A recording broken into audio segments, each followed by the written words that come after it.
Salam alaikum wa rahmatullahi ta'ala wa barakatuh. Dans cette séance, on va continuer le cours du parallélogramme et les quadrilatères particuliers. Vous savez que c'est un cours de la première année parcours international collégial, la deuxième partie. Activité numéro 3. On va tracer un parallélogramme ABCD tel que la mesure de l'angle ABC est 90 degrés. Ça veut dire que l'angle ABC est un angle droit. Déterminer la mesure de l'angle ADC. Ensuite, on va en déduire la nature du quadrilatère ABCD. Donc, c'est la première question. Deuxième question, on va tracer un parallélogramme EFGH tel que EG égale à FH. EG et FH sont les diagonales du parallélogramme EFGH. Et on va voir quelle est la nature du quadrilatère EFGH. Voilà la première figure, c'est un parallélogramme ABCD qui a un angle droit, l'angle ABC. La question c'est de déterminer la mesure de l'angle ADC, l'angle opposé à l'angle ABC. Donc on a ABCD est un parallélogramme. Vous savez, dans un parallélogramme, tous deux angles opposés ont la même mesure. Donc ABC est égal à ADC. On sait que ABC est un angle droit, donc ADC aussi est un angle droit. Ça veut dire que les deux angles opposés ABC et ADC ont la même mesure, 90 degrés. Sachant que dans un parallélogramme, chaque deux angles successifs sont supplémentaires, ça veut dire que la somme de leurs mesures égale à 180 degrés. Donc l'angle ABC plus la mesure de l'angle BCD est égale à 180 degrés. Donc, d'après ces deux données, on a la mesure de l'angle BCD est aussi égale à 90 degrés. Donc, vous voyez les trois, on a trois angles qui ont la même mesure dans ce parallélogramme. Le quatrième angle, c'est l'angle BAD qui est isométrique à l'angle BCD parce que ce sont deux angles opposés. Donc on va en déduire que tous les angles de ce quadrilatère, de ce parallélogramme, sont droits. Donc, le quadrilatère ABCD est un rectangle. Alors, comme vous voyez, on a commencé par un parallélogramme qui a un seul angle droit et on a déduit que ce parallélogramme est un rectangle. Deuxième question, vous voyez, c'est un parallélogramme qui a deux diagonales isométriques. Ça veut dire qu'ils ont la même longueur. Donc vous voyez que c'est un rectangle. Donc les deux remarques d'après cette activité, un rectangle, c'est un parallélogramme ayant un angle droit, et un rectangle, c'est un parallélogramme ayant les diagonales isométriques. Donc si un parallélogramme a un angle droit, donc il est un rectangle. Et si un parallélogramme a les diagonales isométriques, alors c'est un rectangle. Donc ce sont les deux propriétés du rectangle. Donc le rectangle a toutes les propriétés d'un parallélogramme, plus un angle droit et deux diagonales isométriques. L'activité numéro 4, on va tracer un parallélogramme ABCD tel que AB est égal à AD. Ce sont deux côtés successifs. AB et AD sont deux côtés successifs. Et on va déterminer la nature du quadrilatère ABCD. Ensuite, on va tracer un parallélogramme EFGH tel que EG perpendiculaire à FH. Ce sont les diagonales du parallélogramme EFGH. Et on va en déduire la nature du quadrilatère EFGH. Donc voilà, la première figure, c'est un parallélogramme ABCD tel que les deux côtés successifs AB et AD ont la même longueur. Donc on va passer. Alors, on a ABCD est un parallélogramme. Ça veut dire que tous deux côtés opposés ont la même longueur. Ça veut dire que AB égale à CD et AD est égal à BC. Sachant que AB est égal à AD, alors tous les côtés de ce parallélogramme ont la même longueur, c'est-à-dire que AB est égal à BC, est égal à CD, est égal à AD. D'où le quadrilatère ABCD est un losange. Donc vous voyez ici que le losange, c'est un parallélogramme ayant les côtés isométriques. De même, pour le quadrilatère, précisément le parallélogramme EFGH, c'est un parallélogramme qui a deux diagonales perpendiculaires.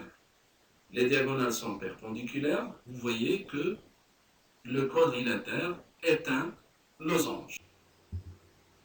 Donc, d'après cette activité, vous allez remarquer que le losange est un parallélogramme ayant quatre côtés isométriques, ou bien le losange est un parallélogramme ayant les diagonales perpendiculaires.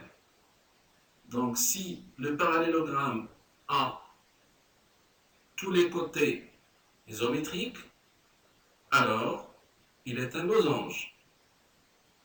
Et si un parallélogramme a deux diagonales perpendiculaires, alors c'est un losange.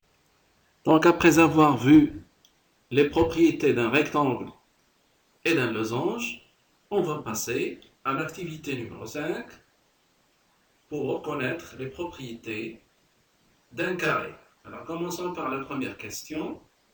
On va tracer un rectangle ABCD tel que AB est égal à AD et on va en déduire la nature du quadrilatère ABCD.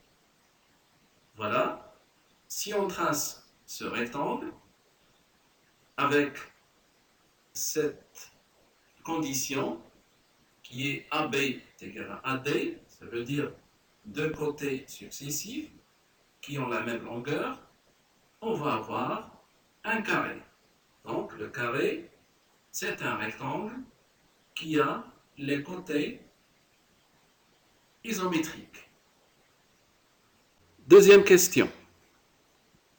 Tracez un rectangle EFGH tel que les diagonales EG et FH sont perpendiculaires. Et on va en déduire la nature du quadrilatère EFGH. Comme vous voyez sur la figure, on a tracé un rectangle qui a un angle droit avec deux diagonales qui sont perpendiculaires. Alors on a eu un carré. Donc le carré, c'est un rectangle qui a les diagonales perpendiculaires. Troisième question, on va tracer un losange IJKL tel que IK est égal à JL. IK et JL sont les diagonales du losange. Et on va en déduire aussi la nature du quadrilatère IJKL. Alors, comme vous le voyez sur la figure, on a tracé un losange qui a tous les côtés sont isométriques, avec les deux diagonales aussi qui ont la même longueur. Comme vous voyez, on a eu un carré. Donc le carré, c'est un losange qui a les diagonales isométriques. Quatrième question, on va tracer un losange OMNP tel que OMN est égal à 90 degrés. Ça veut dire que OMN est un angle droit. Donc c'est un losange qui a un angle droit. Et on va en déduire la nature du quadrilatère OMNP. Voilà, sur la figure, vous voyez que c'est un losange qui a tous les côtés isométriques et qui a un angle droit. Donc, comme vous voyez sur la figure aussi, c'est un carré. Donc, le carré est un losange qui a un angle droit. Donc, d'après cette activité, on va en déduire ses propriétés. Le carré, c'est un rectangle ayant les quatre côtés isométriques. Le carré est un rectangle ayant les diagonales perpendiculaires. Donc le carré, c'est un rectangle. Soit il a les quatre côtés isométriques, ou bien les diagonales perpendiculaires. Le carré aussi est un losange ayant les diagonales isométriques. Et le carré est un losange ayant un angle droit. Voilà, ce sont les propriétés du carré. Donc après avoir terminé les activités, on va voir un schéma qui résume toutes les propriétés de ces quadrilatères. Alors, si on a un parallélogramme qui a un angle droit, ou bien les diagonales isométriques, alors ce parallélogramme deviendra un rectangle. Si ce parallélogramme a les diagonales perpendiculaires, ou bien quatre côtés isométriques, alors ce parallélogramme est un losange. Alors, vous allez voir ici le rectangle. Si le rectangle a les propriétés d'un losange, ça veut dire s'il a les diagonales perpendiculaires, ou bien quatre côtés isométriques, ou bien le losange a les propriétés d'un rectangle, ça veut dire il a un angle droit, ou bien les diagonales sont isométriques, alors ce losange est un carré et aussi ce rectangle deviendra un carré. Voilà, c'est un schéma qui peut vous aider à résumer les propriétés des quadrilatères particuliers et la relation entre ces quadrilatères. Passons maintenant à un exercice d'application qu'on va résoudre en deux manières différentes. Alors ici, on a un triangle ABC, rectangle et isocèle en A. Le point O est le milieu du segment BC. D est le symétrique de A par rapport à O. Et on va déterminer la nature du quadrilatère ABC. Donc voilà la figure. On a ABC est un triangle rectangle et isocèle en A. Le point O est le milieu du côté BC. Le point D est le symétrique de A par rapport à O. Alors, comme on l'a dit, on va utiliser deux manières différentes pour trouver la nature du quadrilatère ABC. Voilà. D'après les données de l'exercice, on a D le symétrique de A par rapport à O. Donc, le point O est le milieu du côté AD, d'après la définition de la symétrie centrale. Et on a O est le milieu du côté BC. Alors, comme vous voyez, les deux côtés AD et BC ont le même milieu. C'est une propriété d'un parallélogramme. Donc le quadrilatère ABDC est un parallélogramme. On a l'angle BAC est égal à 90 degrés. Donc on a dit que le triangle ABC est rectangle en A.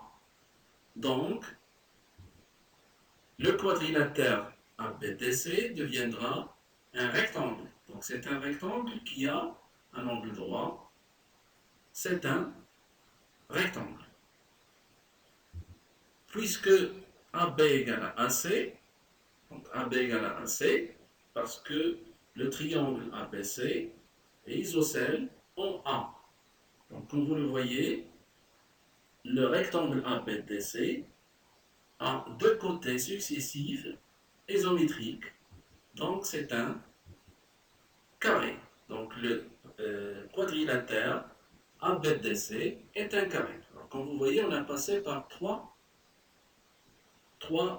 étapes. La première, on a démontré que le quadrilatère ABDC est un parallélogramme en utilisant la propriété des diagonales. Deuxième étape, ce parallélogramme qui a un angle droit est un rectangle. Troisième étape, un rectangle qui a deux côtés successifs isométriques est un carré. Donc c'est la première méthode pour démontrer que ABDC est un carré. Pardon. Deuxième méthode, toujours on va commencer par D et le symétrique de A par rapport à O. Donc O est le milieu de AD,